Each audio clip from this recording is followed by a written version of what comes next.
Ya pemirsa, kita akan bahas lebih lanjut terkait dengan jerat hukum terhadap videografer Amsal Sitepu bersama kuasa hukumnya yakni William Raja Halawa. Selamat sore, Pak William. Ya, Pak William. sore.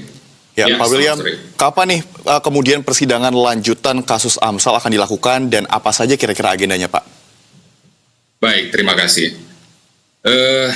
Sidang selanjutnya itu besok di tanggal 1 April dan kemudian agendanya adalah putusan. Baik, 1 April sidang akan dilakukan, berarti besok ya kita akan mendengarkan putusan atau vonis terhadap kasus Amsal ini. Nah, untuk kondisi terakhir dari klien Anda, bagaimana persiapan untuk menjelang pembacaan putusan ini? Baik, terima kasih. Persiapan menjelang putusan, tadi kami dapat informasi bahwa Bapak Hinca dari Komisi 3 tadi sudah mengawal ya, karena sebelumnya sudah ada keterangan tentang penangguhan.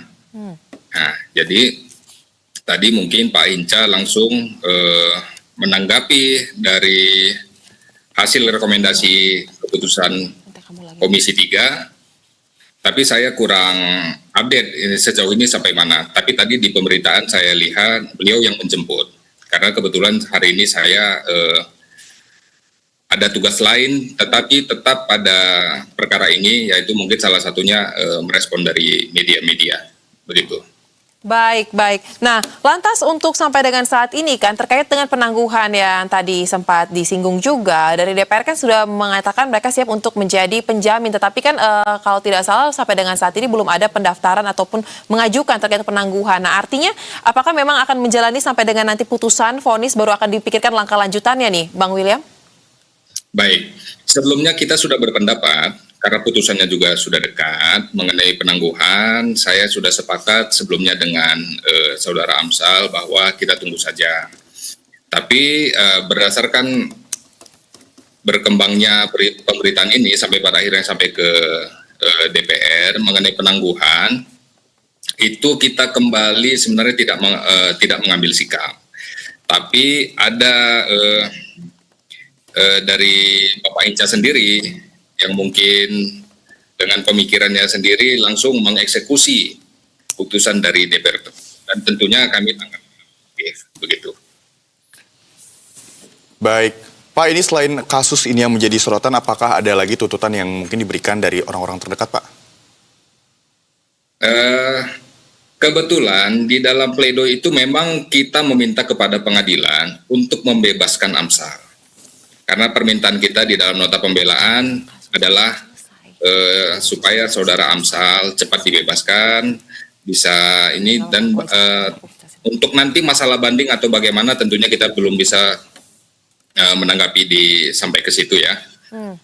Sejauh ini hanya sampai permintaan kita bebas. Begitu juga dengan keluarga dan tentunya Amsal sendiri. Karena di luar itu banyak juga teman-teman yang mengharapkan putusan yang sama. Contohnya dari Asosiasi Ekonomi Kreatif sudah banyak menghubungi saya karena ini mereka sangat saya bisa bilang mereka juga ketakutan. Kalau hal-hal seperti ini berlangsung terus dan sampai nanti putusannya vonis, ini bisa menimbulkan presiden yang buruk, terutama untuk teman-teman kita yang bergerak di bidang ekonomi kreatif. Betul. Begitu.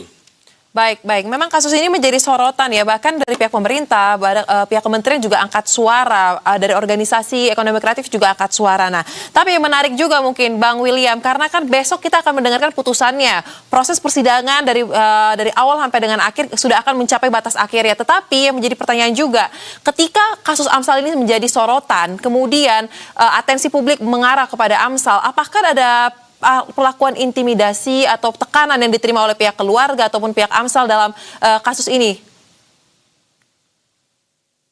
Nah, begini, kalau pro kontra pastinya ada.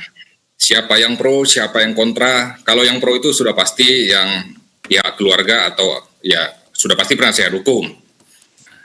Untuk kontranya mungkin bisa saya lebih mengartikannya begini.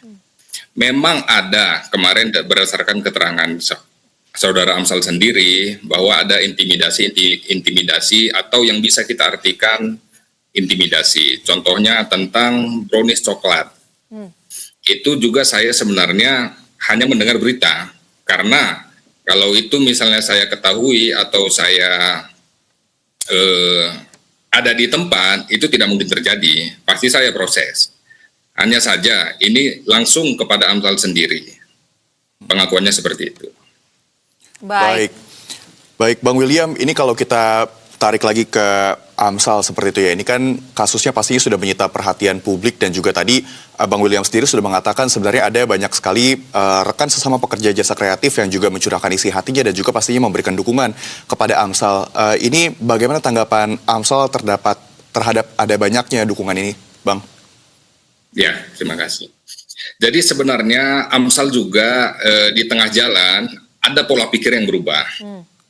Di setengah perjalanan, kita fokusnya ini hanya untuk bagaimana cara Amsal ini mendapat keadilan yang baik.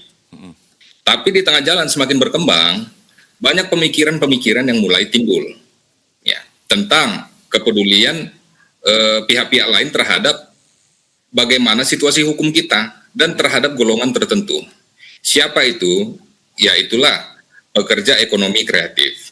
Di tengah jalan mereka juga selalu mendukung, bahkan sampai saat ini mereka mungkin juga ada perwakilan untuk ikut besok untuk mendampingi saudara Amsal di dalam persidangan untuk memberikan dukungan moral. Karena di tengah jalan Amsal sendiri juga bukan hanya untuk berjuang untuk dirinya sendiri. Di tengah jalan dia sudah mengatakan kepada saya bahwa ternyata perjuangan ini lebih besar.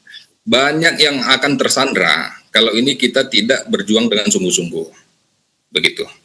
Baik, kita akan kawal tentunya terkait dengan bagaimana putusan besok dan kita harapkan semua fakta-fakta yang terbuka tidak hanya di ruang sidang tetapi juga dari RDPU dan ulasan yang disampaikan masyarakat ini bisa membuka mata majelis hakim dalam memberikan putusan yang mencapai keadilan substantif. Tapi terakhir mungkin Bang William, untuk jadwal besok sudah diketahui kah pada pukul berapa nantinya akan dilakukan pembacaan sidang tersebut?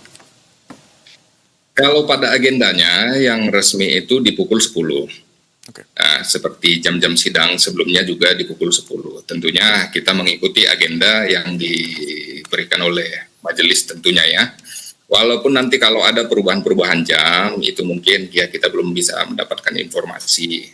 Dan umum juga biasanya kan putusan yang pertama itu umum juga ada penundaan. Mungkin terkait manajemen pekerjaan di pengadilan atau bagaimana kita juga kurang tahu. Tapi sejauh ini kita hanya mendapatkan informasi masih sesuai jadwal, yaitu besok adalah agenda putusan. Gitu. Baik. Baik, agenda putusan akan dilaksanakan besok pagi ya. Terima kasih atas informasi dan juga update-nya. Kuasa hukum Amsal Si Tepu, Bang William Raja Halawa sudah bersedia berbincang di Berita Satu Sore, Bang. Selamat melanjutkan aktivitasnya. Terima kasih.